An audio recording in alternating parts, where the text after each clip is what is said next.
בוקר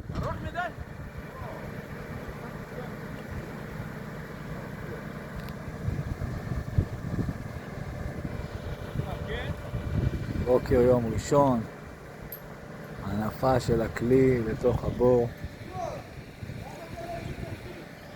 מה, נראה לך? אני סומך עליו, אבל לא עד כדי כך. מקסימום ילך הכלי, מה?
אתם מקצוענים, נו, עזוב, היו אצלי חפרים שהרימו, ניסו להרים בלי קורה. איך? היו חפרים שניסו להרים בלי קורה ולא הרימו. גם אנחנו מתוכם, אבל ראית? כן, לא בצד. לא, גם תראה איזה כבל מתחת פה למעלה, מה אתה מדבר? לא צריך.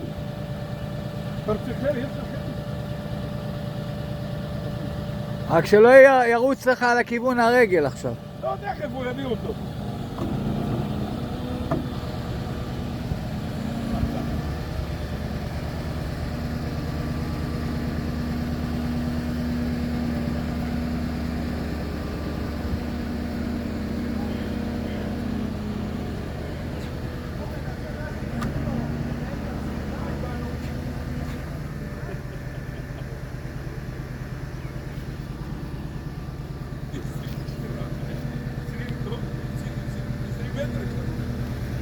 אמרת אבק לא מסתובב, נכון?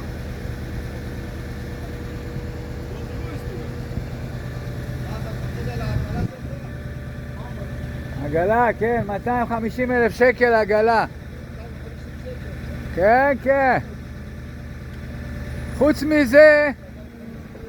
מזה חשוב מי הרוכב, לא הסוס, אחי. תרים קצת, תרים.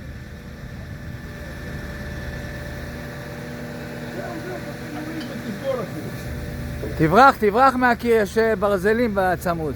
זה רחוק. בטח! תזמין אותו גם לשעה 3. תזמין אותו לשעה 3 גם, תזמין שיבוא להניף אותו חזרה. זהו כאן, תסגור.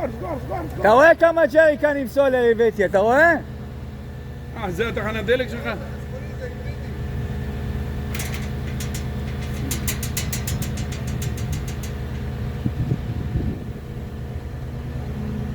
אתה מפחד להתקרב? זה כל הסיפור? על זה עשית סיפור? עזוב, תשמע.